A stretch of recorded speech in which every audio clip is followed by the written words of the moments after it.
अमित चौधरी आपका हार्दिक स्वागत करता हूं। तो आज अपना एक्सरसाइज स्टार्ट करेंगे 5.1 क्लास 10th की एक्सरसाइज 5.1। इंट्रो की क्लास में हम देख चुके हैं कि अरिथमेटिक प्रोग्रेशन है वो क्या है, कितने टाइप के होते हैं और nth टर्म कौन सा होता है, उसका फॉर्मूला क्या होता है और सम ऑफ n टर्म्स का फॉर्मूला क्या होता है, वो सब कुछ हम देख चुके हैं। तो आज अपन एक्सरसाइज स्टार्ट कर रहे हैं। ठीक है, तो सबसे पहले अपने को क्वेश्चन दे रखा है। पहला क्वेश्चन का फर्स्ट पार्ट क्या दे रखा है वो देखते हैं अभी। तो सबसे पहले अपने को दे रखा है, in which of the following situation does the list of number involve make an arithmetic progression and why. यानी कि अपने को ये दे रखा है कि कौन सी कंडीशन ऐसी है जिसमें अरिथमेटिक प्रोग्रेशन बन रही है, और अगर बन रही है तो क्यों बन रही है, तो वो हमें बताना है। और जो अपने सिचुएशन दे रखी है उसके हिसाब से अपने को देखना है कि अरिथमेटिक प्रोग्रेशन बन रही है या नहीं बन रही है, यानी कि एपी, शॉर्ट में हम इसे क्या बोलते हैं, एपी। तो चलिए देखते हैं। सबसे पहले अपने को दे रखा है, the taxi fare after each kilometre when the fair is 15 for the first kilometre and ₹8 for each additional kilometre. यानी कि जो टैक्सी का किराया है वो है, ठीक है, दे रखा है अपने को। और वो क्या दे रखा है कि अगर फर्स्ट किलोमीटर यानी कि जो पहले वाला किलोमीटर है उस पे तो 15 रुपये है, वो फिक्स है। ठीक है, उसके बाद जैसे आगे बढ़ेंगे तो हर किलोमीटर पर अपने पास क्या होगा, 8 रुपीज़ और इंक्रीज हो जाएगा। तो इसको हम कैसे लिख सकते हैं, फेयर फॉर 1 किलोमीटर। सबसे पहले देखते हैं अपन, fare for 1 kilometre. Fare for 1 kilometre पर कितना लग रहा है अपने को, 15 रुपीज़। क्या लग रहा है, 15 रुपीज़। ठीक है, फिर ये तो 1 किलोमीटर पर, अगर 2 किलोमीटर चले, कोई बंदा 2 किलोमीटर चला है तो 15 तो लग रहा है, साथ में और क्या लगेगा, 1 किलोमीटर एक्स्ट्रा का लगेगा। और वो 1 किलोमीटर एक्स्ट्रा का कितना रुपीज़ चार्ज होता है, 8 रुपीज़। आई होप यहाँ तक आपको समझ में आ गया होगा। ऐसे 3 किलोमीटर अगर कोई चलेगा तो उसको क्या कितना देना पड़ेगा, यानी कि 1 किलोमीटर के लिए तो 15 फिक्स है, उसके बाद 1 किलोमीटर का 8, फिर एक और किलोमीटर का 8, यानी कि 3 किलोमीटर हो गया। ऐसे ही आगे तो इसमें क्या हो गया, ये अपने पास 15 और इसको ऐड करेंगे तो कितना आएगा अपने पास, 23, और इसको ऐड करेंगे कितना आएगा अपने पास, 31। ऐसे 4 किलोमीटर पर देखेंगे, 4 किलोमीटर पर अपने पास कितना आएगा, 15 जो फर्स्ट किलोमीटर पे है वो तो फिक्स है, उसके बाद सेकंड किलोमीटर पर 8, थर्ड किलोमीटर पर 8, फिर फोर्थ किलोमीटर पर 8। तो ये कितना हो जाएगा अपने पास, 39। यहाँ तक आपको समझ में आ गया होगा। आगे और भी निकाल सकते हैं, कितना भी निकाल सकते हैं, लेकिन इससे हम बता देंगे कि ये एपी है या नहीं है। ठीक है, तो इसके लिए हम अब लिखते हैं कि अपने पास एपी क्या आ रही है। अब वो एपी में है या नहीं है वो बाद में देखते हैं, पहले देखते हैं अपने पास क्या क्या आ रहा है। 15, 23, 31, 39 और आगे भी ऐसे ही चलता रहेगा। ठीक है, कोई दिक्कत नहीं है। अब अपने को ये एपी में है या नहीं है, उसके लिए क्या करना पड़ेगा, अपने को कॉमन डिफरेंस निकालना पड़ेगा। ठीक है, कॉमन डिफरेंस निकालने के लिए मैंने आपको इंट्रो क्लास में बताया था कि कॉमन डिफरेंस कैसे निकलेगा। अगली वाली टर्म में से पिछली वाली टर्म माइनस करके कॉमन डिफरेंस निकलता है। ठीक है, जैसे अपन सेकेंड टर्म में से फर्स्ट टर्म माइनस करेंगे कॉमन डिफरेंस आ जाएगा, ऐसे ही थर्ड टर्म में से सेकेंड टर्म माइनस करेंगे तो भी कॉमन डिफरेंस आ जाएगा। तो वो देखेंगे, और हर कंडीशन में अगर कॉमन डिफरेंस है वो सेम है यानी कि इक्वल है, तो इसका मतलब क्या होगा कि वो एपी में है। और अगर सेम नहीं है तो इसका मतलब क्या होगा कि ये जो है वो एपी में नहीं है। तो सबसे पहले कॉमन डिफरेंस निकालते हैं अपन। डी इज इक्वल टू क्या होता है, A2 माइनस A1। अब A2 का मतलब क्या होता है, सेकेंड टर्म। सेकेंड टर्म अपने पास कितनी है, 23, माइनस A1 कितना अपने पास, 15। अब इसको माइनस करेंगे कितना आएगा अपने पास, 8। ठीक है, ऐसे डी और निकाल देते हैं, जैसे A3 minus A2। A3 minus A2 निकालेंगे, यानी A3 कौन सा टर्म हो गया, थर्ड टर्म। तो थर्ड टर्म अपने पास 31 माइनस सेकेंड टर्म यानी कि 23। ये भी कितना आ रहा है, ये भी अपने पास 8 आ रहा है। और ऐसे अगले वाला भी अगर निकालेंगे वो भी कितना आना चाहिए, 8 ही आना चाहिए, तभी एपी होगी, वरना एपी नहीं होगी। तो A4 में से A3 माइनस करेंगे, A4 क्या अपने पास 39 माइनस 31, इज इक्वल टू 8। यानी कि इसका मतलब कॉमन डिफरेंस जो आ रहा है अपना वो क्या आ रहा है, सेम, यानी कि इक्वल कांस्टेंट आ रहा है, इक्वल आ रहा है। ठीक है, अगर कॉमन डिफरेंस सेम है तो वो क्या होगी, फिर एपी होगी। तो यहाँ पे लिख देंगे common difference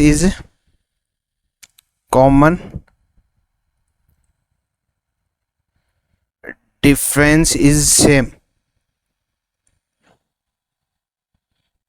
so it is an AP। I hope आपको ये समझ में आ गया होगा। ठीक है, तो फर्स्ट क्वेश्चन का फर्स्ट पार्ट अपने को जो सिचुएशन दे रखी थी उस सिचुएशन के हिसाब से अपन ने एपी बनाई है और फिर चेक किया है कि एपी है या नहीं है। इसके लिए क्या करना पड़ता है, अपने को कॉमन डिफरेंस निकालना पड़ता है। अगर कॉमन डिफरेंस अपने पास इक्वल आ जाए, सेम आ जाए, तो क्या बोल सकते हैं हम कि ये एपी में है, यानी कि अरिथमेटिक प्रोग्रेशन है। और अगर कॉमन डिफरेंस इक्वल नहीं आए तो हम कह सकते हैं कि एपी है वो एपी में नहीं है। जो भी अपने को दे रखी है कंडीशन वो क्या है, एपी में नहीं है। आई होप ये आपको समझ में आ गया होगा। चलिए नेक्स्ट क्वेश्चन देखते हैं, नेक्स्ट पार्ट इसका। फर्स्ट क्वेश्चन का नेक्स्ट पार्ट अपने को दे रखा, the amount of air present in a cylinder when a vacuum pump removes 1/4 of the air remaining in the cylinder at a time। अब अपने को कंडीशन दे रखी है, उस कंडीशन के हिसाब से अपने को एपी बनानी है और फिर देखना है कि ये एपी में है या नहीं है, वो देखना पड़ेगा अपने को। ठीक है, तो अपने पास सबसे पहले कंडीशन दे रखी है the amount of air present in cylinder. यानी कि अब अमाउंट ऑफ एयर का मतलब क्या होता है, अमाउंट ऑफ एयर यानी कि अंदर की बात कर रहे हैं, अंदर की बात कर रहे हैं सिलेंडर की, तो अपने को क्या लेना पड़ेगा, वॉल्यूम। तो सिलेंडर का वॉल्यूम कितना होता है। ठीक है, तो अपन लेट कर लेते हैं, let the volume of cylinder, let the volume of cylinder, या अपन एयर भी ले सकते हैं, वॉल्यूम भी ले सकते हैं, एक ही बात है, कोई दिक्कत नहीं।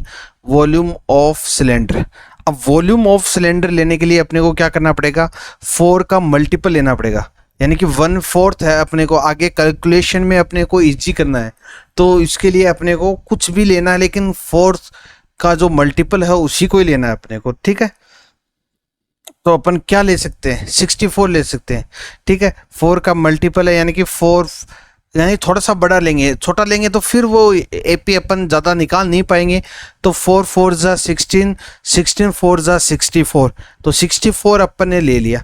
कैसे लिया, क्योंकि 4 को अपन ने 3 टाइम्स मल्टीप्लाई कर लिया ताकि अपने को 1/4 निकालें तो ये कटता रहे और अपने पास कैलकुलेशन ईजी होती रहे। वैसे आप कुछ भी मान सकते हो, लेकिन उसमें क्या होगा कि जो कैलकुलेशन है वो हार्ड होगी, टाइम लगेगा। ठीक है, तो मैं आपको जो क्लास लेता हूँ तो मैं आपको ईजीएस्ट मेथड बताने की कोशिश करता हूँ कि बच्चे को अच्छे से कौन सा मेथड समझ में आए। तो उस हिसाब से मैं बता रहा हूँ आपको कि जो भी 1/4 अपने को दे रखा है, यहाँ पे 4 दे रखा है, तो 4 का मल्टीपल लेना, थोड़ा सा बड़ा लेना, ताकि अपने को बार 2-3 बार काटेंगे तो इजी रहेगा अपने। ठीक है,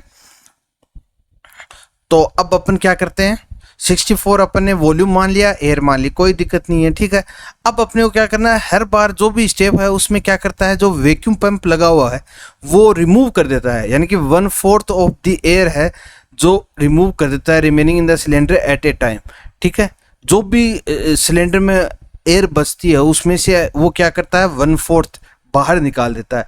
ठीक है, तो सबसे पहले 64 है, उसके बाद वो 1/4 निकालेगा 64 का, तो 64 का 1/4 माइनस होगा तो कितना आएगा, 4 1 जा 4। अब ये 64 क्यों बना, क्यों, जैसे 4 के टेबल में ये कट जाएंगे अपने पास, इसलिए अपन ने 64 बनाया। 4 1 जा 4, ठीक है, 2 4 6 जा 24। ठीक है, तो यहाँ से अपने पास कितना आ गया, 16, यानी कि 64। अब एयर कितनी निकाली उसने, 16 निकाली है, तो 16 एयर निकाल देगा 64 में से, कितनी रह जाएगी, 48। आई होप यहाँ तक आपको ये समझ में आ गया। ठीक है, अब अगली बार क्या करेगा, 48 बची है, उसमें से भी वो कितनी करेगा, 1/4 करेगा। 48 का 1/4 कितना होगा वो अपन देख लेते हैं। ठीक है, 4 1 जा 4, 4 1 जा 4, 4 2 जा 8, 12। तो 48 में से 12 निकालेगा तो कितनी आएगी, फिर अब उसके पास 36। यानी कि सिलेंडर में कितनी रह जाएगी 36। अब फिर से वो निकालेगा 1/4 36 का, तो 36 का 1/4 कितना होगा वो भी देख लेते हैं अपन। 4 1 जा 4 4 9 जा 36, यानी कितनी निकाल दी 9 निकाल दी। 9 निकालने के बाद कितनी रह गई उसके पास 27। तो आई होप अब अपने पास एपी पता लग जाएगा कि एपी में है या नहीं है। यानी कि 3 या 4 टर्म अगर आ जाती हैं तो अपन आराम से पता लगा सकते हैं कि एपी में है या नहीं है। तो अपने पास एपी क्या बन गई 64, फिर 48, फिर 36 और फिर 27, और आगे भी ऐसे ही चलता रहता है, कहीं कोई दिक्कत नहीं है। अब अपने को देखना है कि ये एपी में है या नहीं है। तो सबसे पहले एपी में है या नहीं है उसके लिए क्या करना पड़ता है, डी की वैल्यू निकालनी पड़ती है। और डी की वैल्यू कैसे निकालते हैं, A2 माइनस A1, यानी कि अगले वाले पद से पिछले वाला जो भी टर्म होती है उसको माइनस करते हैं। ठीक है, तो A2 कितना अपने पास 48, 48 में से माइनस करेंगे 64, कितना आएगा अपने पास -16। ठीक है, ऐसे डी आगे वाला देखते हैं ताकि पता चले कि सेम है या नहीं है। यानी कि इनका जो भी डिफरेंस है सभी का वो क्या आना चाहिए, सेम आना चाहिए। तो एक डिफरेंस तो अपने पास क्या है -16। अब अगली वाली 2 टर्म का डिफरेंस देखेंगे तो उसके लिए क्या करेंगे A3 माइनस A2। ठीक है, A3 अपने पास कितना है 36 माइनस 48, तो ये कितना जाएगा अपने पास -12। अब यहीं से पता लग रहा है, क्या पता लग रहा है कि ये जो कॉमन डिफरेंस है वो क्या है, नॉट सेम, यानी कॉमन डिफरेंस है वो सेम नहीं है। तो यहाँ पर अपन लिख देंगे common difference is not same,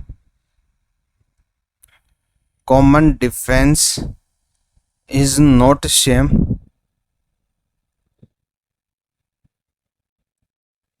therefore it is not an AP. I hope ये आपको समझ में आ गया होगा। चलिए इसका फर्स्ट क्वेश्चन का थर्ड पार्ट देखते हैं हम। थर्ड पार्ट क्या दे रखा है, थर्ड पार्ट अपने को दे रखा the cost of digging a well after every metre of digging when it cost 150 for the first metre and rises by 50 for each subsequent metre. ये अपने को दे रखा है।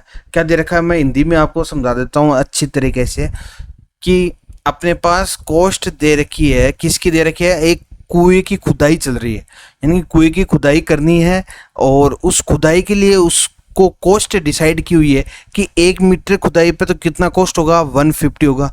फिर आगे जैसे बढ़ेंगे यानी कि 2 मीटर पे 50 इंक्रीज हो जाएगा, फिर आगे 3 मीटर पे फिर से 50 इंक्रीज हो जाएगा, यानी कि फर्स्ट मीटर पे तो क्या होगा 150 रुपीज़ कॉस्ट लगेगा। ठीक है, उसके बाद हर मीटर पे 50 रुपये बढ़ते जाएंगे।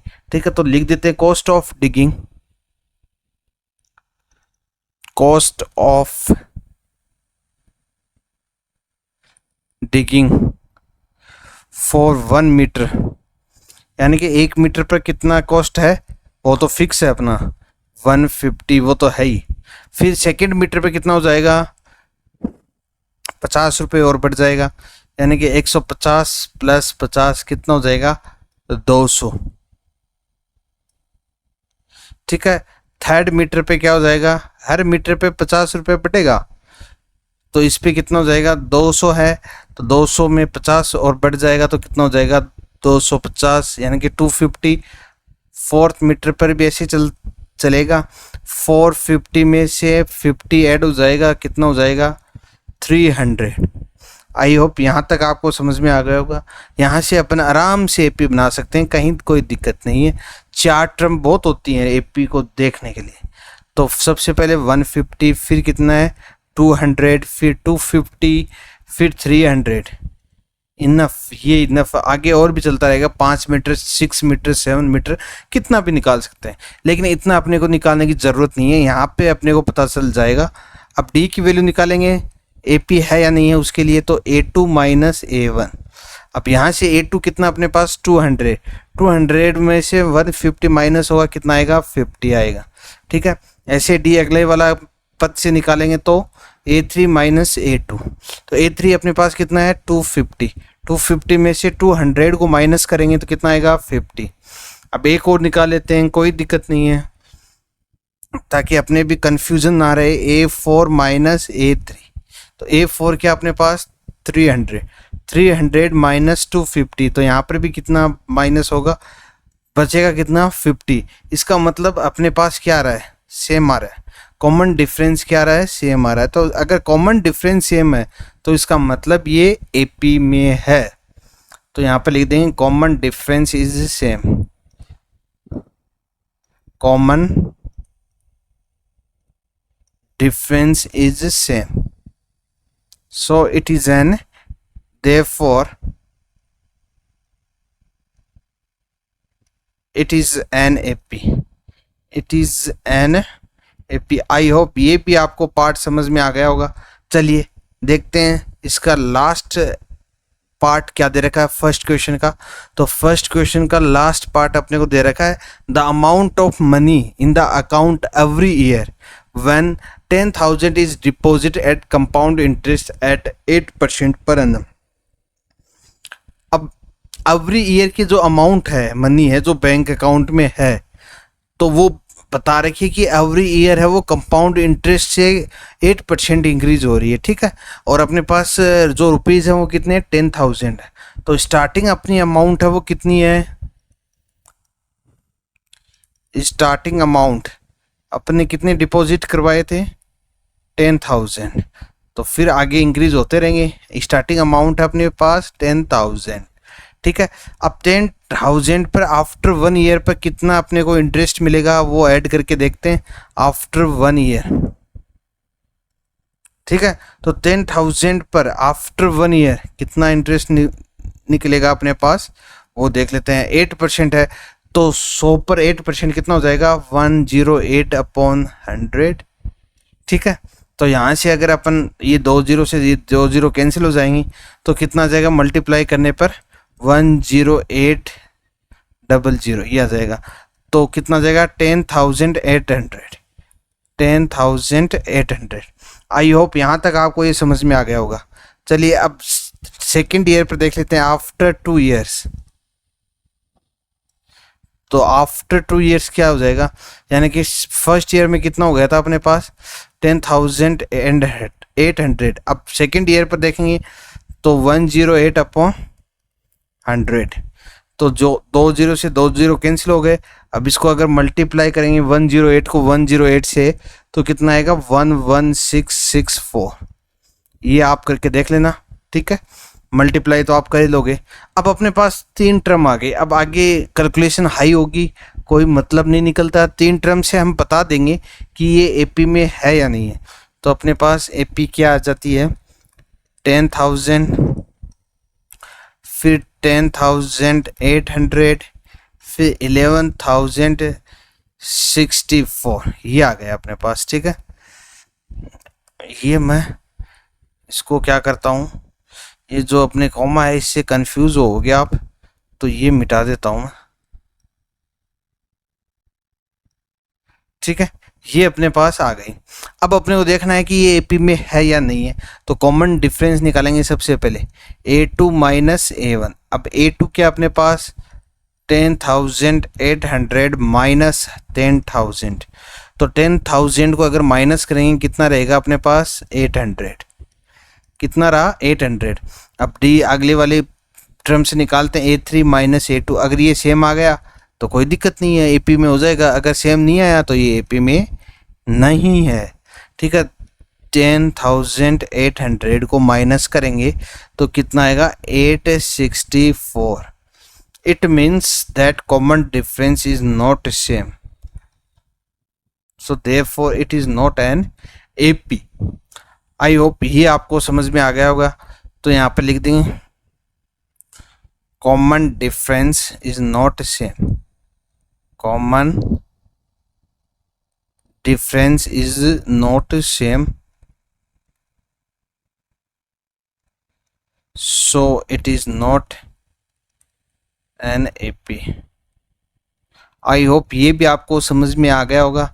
चलिए अब बढ़ते हैं अपने सेकंड क्वेश्चन की ओर। सेकंड क्वेश्चन अपने को क्या दे रखा है, नेक्स्ट स्लाइड पे देखते हैं सेकंड क्वेश्चन। अगर वीडियो क्लास आपको पसंद आ रही है तो क्लास को लाइक ज़रूर करना और अपने दोस्तों के पास ज़्यादा से ज़्यादा शेयर करना, ठीक है। और जो भी नए स्टूडेंट इस वीडियो को, इस क्लास को देख रहे हैं, वो चैनल को सब्सक्राइब ज़रूर करना, ताकि आगे जो भी मैं क्लास डालूँ तो आपको पता लग जाए।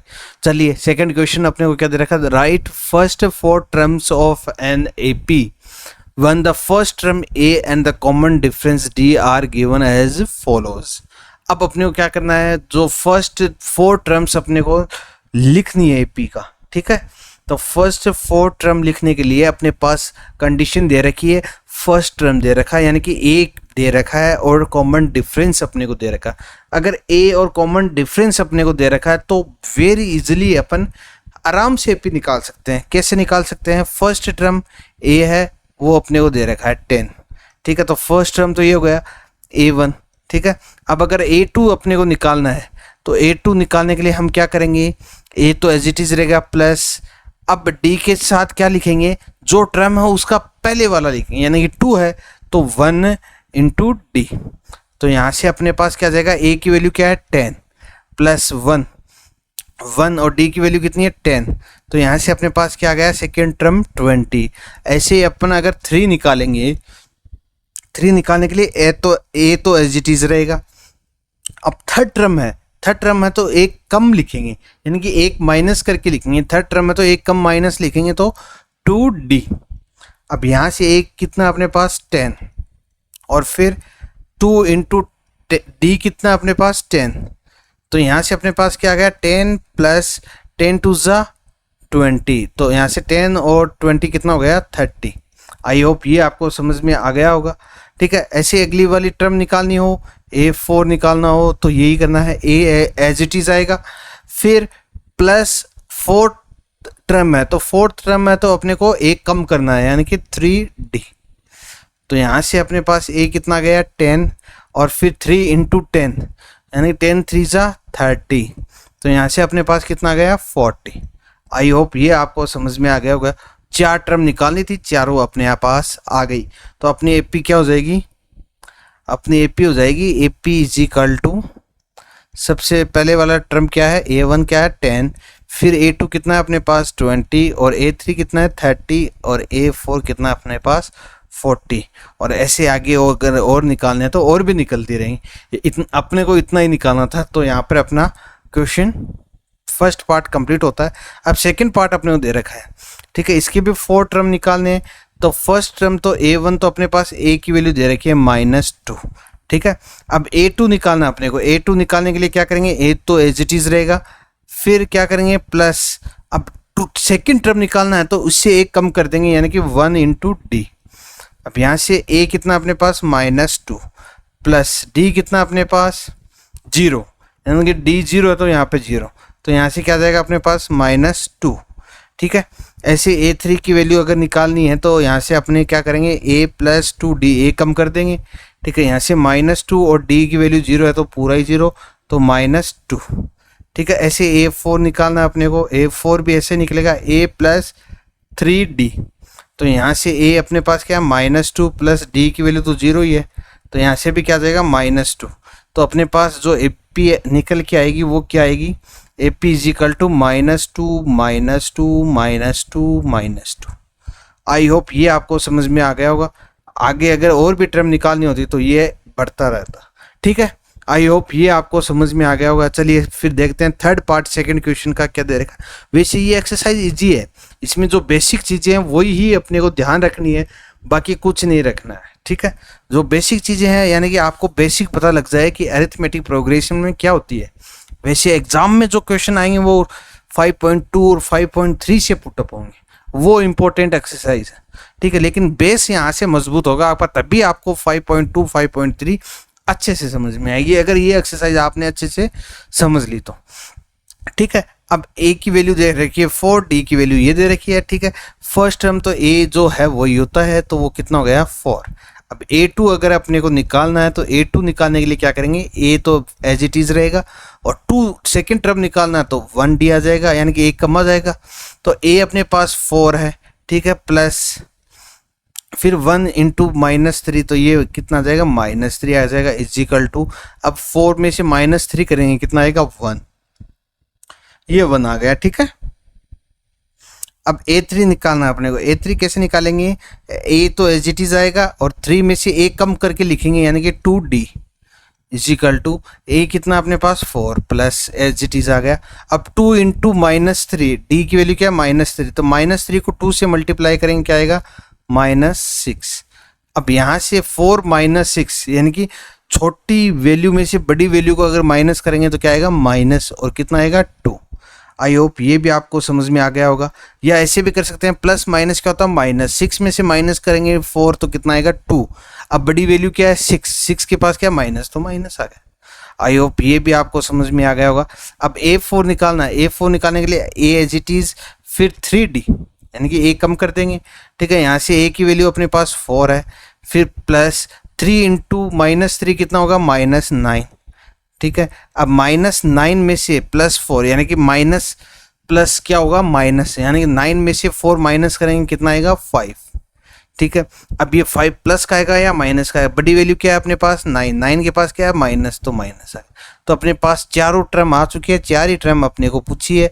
तो AP इजिकल टू क्या जाएगा, फर्स्ट टर्म अपने पास 4, फिर 1, फिर -2, फिर -5। आई होप ये आपको समझ में आ गया होगा। ऐसे आगे चलती रहेगी, ये अपना आंसर हो गया, ठीक है। आई होप ये आपको समझ में आ गया होगा।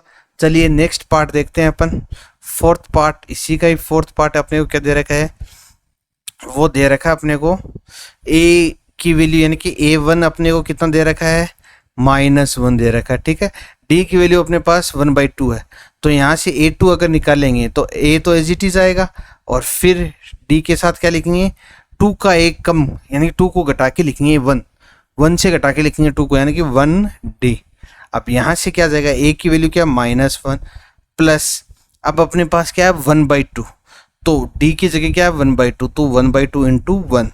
तो ये अपने को अगर करेंगे तो इसका एलसीएम लेना पड़ेगा अपने को। तो एलसीएम लेने के बाद अपने पास क्या आएगा 2, तो एलसीएम आ गया।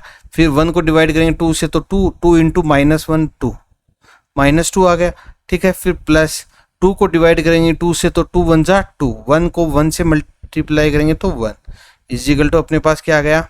अब -2 + 1, माइनस प्लस क्या होगा माइनस होगा, तो 2 में से माइनस करेंगे 1 आ गया। लेकिन यहाँ पर जो प्लस माइनस है वो बड़ी वैल्यू के पास है, तो यहाँ पे क्या आ गया -1/2। आई होप ये भी आपको समझ में आ गया होगा। चलिए अब नेक्स्ट देखते हैं थर्ड। वो क्या दे रखा है अपने को, A प्लस क्या लिखेंगे 3 है तो 2D। अब यहाँ से क्या जाएगा अपने पास, A की वैल्यू क्या अपने पास -1 प्लस 2, और D की वैल्यू क्या अपने पास 1/2। अब यहाँ से अपने पास क्या आ गया, ये इससे कैंसिल हो गया, 2 से 2 कैंसिल हो गया, -1 + 1 यानी कि 1 - 1 कितना आ जाएगा अपने पास 0, ठीक है। A3 अपने पास क्या आ गया 0। अब A4 देखते हैं। A4 देखने के लिए क्या करेंगे, अपने A प्लस A कम कर देंगे 4 से 3D। तो यहाँ से A कितना है -1 प्लस 3 इंटू D कितना है 1/2। अब यहाँ से अपने को इसको सोल्व करना है, तो -1 प्लस 3/2। अब इसका अगर एलसीएम लेंगे तो नीचे A के नीचे कुछ नहीं है, तो 2 1 ले लेंगे, ठीक है। 2 अपना एलसीएम आ गया, 1 को डिवाइड करेंगे 2 से, तो 2 को इंटू करेंगे -1 से, तो -2 प्लस 2 को डिवाइड करेंगे 2 से, तो 1 को 3 से मल्टीप्लाई करेंगे तो 3। अब यहाँ से अपने पास क्या जाएगा +3 -2, यानी कि 3 में से -2 करेंगे तो 1/2। आई होप ये आपको समझ में आ गया होगा। चलिए अब इसको लिखते हैं AP में। AP क्या हो जाएगी अपनी, AP हो जाएगी अपनी -1, A1 कितना -1, A2 कितना -1/2, A3 कितना अपने पास 0, और A4 कितना अपने पास 1/2। आई होप ये आपको समझ में आ गया होगा। ऐसे आगे चलता रहेगा, ये अपना आंसर हो गया, ठीक है। आई होप ये भी आपको समझ में आ गया होगा। चलिए अब देखते हैं नेक्स्ट क्वेश्चन, क्वेश्चन नंबर अपना थर्ड, वो है अपनी नेक्स्ट स्लाइड पे। तो नेक्स्ट स्लाइड पे चलते हैं अपन क्वेश्चन नंबर 4 के साथ। एक और पार्ट है क्या इसका 5th, अच्छा एक और पार्ट दे रखा है अपने को, चलो ये भी कर देते हैं अपन, कोई दिक्कत नहीं है। ये क्या दे रखा है अपने को 5th, A is equal to -1/2y 25, और D अपने पास क्या है -0.25 25, ठीक है। तो यहाँ से A1 तो अपने पास क्या आ गया -1.25। अब A2 निकालना है अपने को। A2 निकालने के लिए क्या करेंगे, A as it is plus और 1 2 से -1 करेंगे तो 1 इंटू डी। अब यहाँ से अपने पास क्या आ जाएगा, ए कितना -1.25 प्लस डी कितना अपने पास -0.25। अब यहाँ से इसको प्लस माइनस क्या हो जाएगा माइनस, तो -1.25 प्लस नहीं माइनस आ जाएगा, माइनस प्लस क्या होगा माइनस, तो यहाँ से -0.25। अब इसको अगर माइनस माइनस है तो क्या हो जाएगा प्लस हो जाएगा, तो प्लस कितना हो जाएगा 1.50, ठीक है, ये हो जाएगा। और कितना साइन तो दोनों के माइनस तो माइनस रहेगा, ठीक है। ये आ गया अपने पास A2। अब ऐसे ही A3 निकालना है अपने को। A3 निकालने के लिए क्या करेंगे A+2D, ठीक है। अब यहाँ से A कितना अपने पास -1.25 प्लस 2 एज इट इज़, और D की वैल्यू क्या -0.25, ठीक है, ये हो गई। अब यहाँ से अगर इसको सोल्व करेंगे तो -1.25 और ये प्लस माइनस क्या जाएगा माइनस। अब 2 को अगर मल्टीप्लाई करेंगे 0.25 से तो कितना आएगा अपने पास 0.25 से अगर 2 को मल्टीप्लाई करेंगे तो 0.50 ये आ जाएगा, ठीक है। ऐसे मैं करके बता देता हूँ आपको, 2 इंटू 25/100 है, ठीक है। अब इसको अगर मल्टीप्लाई करेंगे तो 25 2 ज़ा 50, 50 में 100 ये आ गया, ठीक है। एक बिंदी से एक बिंदी कट गई 0.50, ठीक है, ये आ गया अपने पास। कोई दिक्कत है यहाँ तक नहीं है। अब माइनस माइनस क्या हो जाएगा प्लस हो जाएगा, ठीक है। प्लस हो जाएगा तो माइनस तो रहेगा साथ में प्लस हो जाएगा, तो ये कितना जाएगा 5 फिर 1.75, ठीक है। ऐसे A4 निकालेंगे अपन। A4 के लिए क्या होगा A+3D, यानी कि A कम हो जाएगा 3D इजिकल टू A कितना अपने पास -1.25 प्लस 3 इंटू -0.25। ये इसको 3 से मल्टीप्लाई कर देंगे। 3 से मल्टीप्लाई करने के बाद क्या आएगा अपने पास -1.25 प्लस माइनस माइनस प्लस क्या हो जाएगा माइनस। अब 3 को मल्टीप्लाई करेंगे 25 3 ज़ा 75.75। आई होप यहाँ तक आपको ये समझ में आ गया होगा। अब माइनस माइनस क्या हो जाएगा प्लस, तो इसको प्लस करेंगे तो 550 0.2, ये कितना हो जाएगा -2, ठीक है, -2.00, यानी पॉइंट के बाद 00 आएगा तो उसका कोई महत्व नहीं रहता, तो ये कितना हो जाएगा -2। अब अपने पास जो AP है वो कितनी बन जाएगी वो देख लेते हैं अपन। A1 कितना था अपने पास -1.25 और A2 कितना अपने पास -1.50, A3 कितना अपने पास -1.75 और A4 कितना अपने पास -2। आई होप ये आपको समझ में आ गया होगा। आगे भी ऐसे निकाल सकते हैं। ये अपना क्या हो गया आंसर हो गया, ठीक है। आई होप ये आपको समझ में आ गया। चलिए बढ़ते हैं अब नेक्स्ट क्वेश्चन की ओर। क्वेश्चन नंबर 3 वो क्या दे रखा है अपने को, ठीक है। क्वेश्चन नंबर 3 कर लेते हैं। फिर अपन ये थोड़ी सी एक्सरसाइज बड़ी है तो इसके 2 पार्ट करते हैं अपन, ठीक है। अगला पार्ट में अपन क्वेश्चन नंबर 4 कर लेंगे, ठीक है। और ये अपने क्वेश्चन नंबर 3 तक यहाँ कर लेते हैं, ठीक है। अब अपने को क्या दे रखा है, find the following APs right the first term and common difference, ठीक है। For the following APs right the first term and the common difference. अब इसमें कुछ भी नहीं करना है अपने को, कॉमन डिफरेंस लिखना है और फर्स्ट टर्म लिखना है, ठीक है। तो यहां से लिखते हैं फर्स्ट टर्म क्या होता है अपना, फर्स्ट टर्म है वो किसके इक्वल होता है A के इक्वल होता है, ठीक है। तो A अपने पास यहाँ पे कितना दे रखा है 3, ये जो फर्स्ट टर्म है वो 3 हो गया। अब D निकालना है अपने को, कॉमन डिफरेंस निकालना है। तो कॉमन डिफरेंस के लिए हम क्या करेंगे, कॉमन डिफरेंस यानी कि D इक्वल टू क्या हो जाएगा A2 माइनस A1। अब A2 कितना अपने पास 1 1 -3, ठीक है। अब 3 में से प्लस माइनस क्या होगा माइनस होगा, ठीक है। अब 1 में से -3 तो नहीं घटेगा, छोटी वैल्यू से बड़ी वैल्यू घटा रहे हैं तो क्या क्या जाएगा माइनस, और 3 में से 1 जाएगा तो कितना आएगा 2। तो इसका क्या हो गया अपने पास d इजिकल टू -2। तो ये तो पूछा है अपने को, एक तो कॉमन डिफरेंस पूछा है वो तो आ गया d इजिकल टू -2, एक अपने को फर्स्ट टर्म पूछा है वो क्या आ गया a इजिकल टू 3। अब सेकंड टर्म देखते हैं अपने, नहीं सेकंड पार्ट देखते हैं। सेकंड पार्ट क्या दे रखा है अपने को, सेकंड पार्ट में अपने को दे रखा है a तो है वो कितना है -5, ठीक है, a तो हो गया अपने पास -5। अब यहाँ से अपने को d की वैल्यू निकालनी है कॉमन डिफरेंस, तो d कितना हो जाएगा अपने पास a2 -a1। अब a2 कितना अपने पास, a2 अपने पास -1, ठीक है, और फिर क्या माइनस, और फिर a1 कितना अपने पास -5, ठीक है। अब यहाँ से अपने इसको सोल्व करते हैं -1। अब ये माइनस माइनस मल्टीप्लाई होंगे तो क्या हो जाएगा +5। अब यहाँ से 5 में से -1 करेंगे तो कितना आएगा अपने पास 4, कितना आ जाएगा अपने पास 4।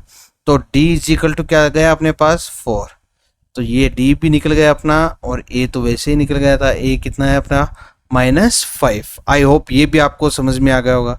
चलिए नेक्स्ट क्वेश्चन देखते हैं। थर्ड पार्ट क्या दे रखा अपने को 1/3 5/3। चलिए देखते हैं a अपने पास क्या जाएगा इसमें, a इजिकल टू 1/3, ठीक है। अब d की वैल्यू निकालने, d की वैल्यू निकालने के लिए क्या करेंगे a2 -a1, ठीक है।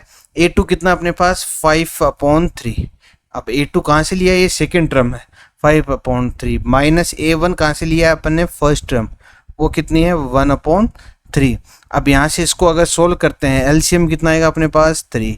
अब 3 को 3 से डिवाइड करेंगे तो 1, 1 को 5 से करेंगे तो 5, माइनस, अब 3 को 3 से डिवाइड करेंगे 1, 1 को 1 से मल्टीप्लाई करेंगे क्या आएगा 1, ठीक है।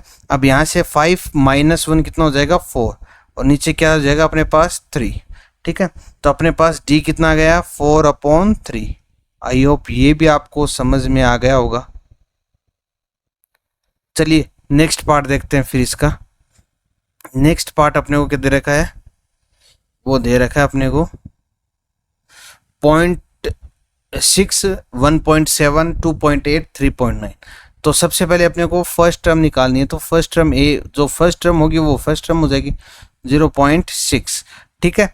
अब अगर d की वैल्यू निकालनी है, d के लिए अपन क्या करते हैं a2 -a1 ये करते हैं, ठीक है। अब यहाँ से a2 करेंगे, a2 यानी कि सेकेंड टर्म वो कितनी है 1.7, माइनस a1 का मतलब फर्स्ट टर्म वो कितनी है 0.6।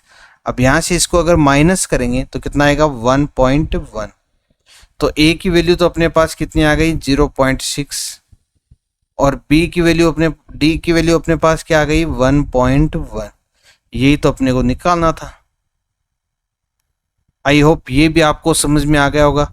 चलिए देखते हैं इसका कोई और पार्ट तो नहीं बच गया, नहीं बचा। अब फोर्थ क्वेश्चन अपन को करना है, तो fourth question I think video ज़्यादा लंबा हो जाएगा, तो फोर्थ क्वेश्चन अपन देखेंगे अगले पार्ट में, सेकंड पार्ट में देखेंगे।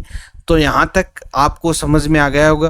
Question first to third question आपको पूरे के पूरे समझ में आ गए होंगे। इजी तरीके से आपको मैंने समझाया है बिल्कुल, उसमें कुछ है भी नहीं। एक क्वेश्चन में तो अपने को फर्स्ट टर्म निकालनी है और कॉमन डिफरेंस निकालना है, एक में अपने को पता नहीं है कि एपी में है या नहीं है। तो एपी में है या नहीं है उसके लिए हम क्या करते हैं कॉमन डिफरेंस निकालते हैं। कॉमन डिफरेंस अगर सेम आ गया तो इसका मतलब एपी में है, अगर कॉमन डिफरेंस सेम नहीं है तो इसका मतलब एपी में नहीं है। और फर्स्ट क्वेश्चन अपने को दे रखा था वो सिचुएशन के अकॉर्डिंग करना था, सिचुएशन से अपने एपी बना ली। एपी बनाने के बाद जो भी कॉमन डिफरेंस निकाला सेम आया तो एपी में है, सेम नहीं आया तो नहीं है। आई होप ये आपको समझ में आ गया होगा। चलिए तो अपन अगला क्वेश्चन जो कि क्वेश्चन फोर्थ है, उसमें पार्ट बहुत ज़्यादा है। कितने हैं, कम से कम 15 है, आई थिंक 15 है नई बुक के अकॉर्डिंग। उसमें क्वेश्चन में 15 पार्ट है, तो 15 पार्ट है, उसमें टाइम लगेगा, तो ये वीडियो जाएगा लंबा, आप भी बोर हो जाओगे। इसलिए मैंने सोचा कि ये अगले पार्ट में कर लेते हैं, ठीक है। तो अगला पार्ट में करेंगे क्वेश्चन नंबर 4, ठीक है। आई होप यहाँ तक आपको ये समझ में आ गया होगा। तो चलिए यहाँ से अपन मिलते हैं कल अपना एक्सरसाइज 5.1 के सेकेंड पार्ट में। तब तक के लिए bye, good night, take care.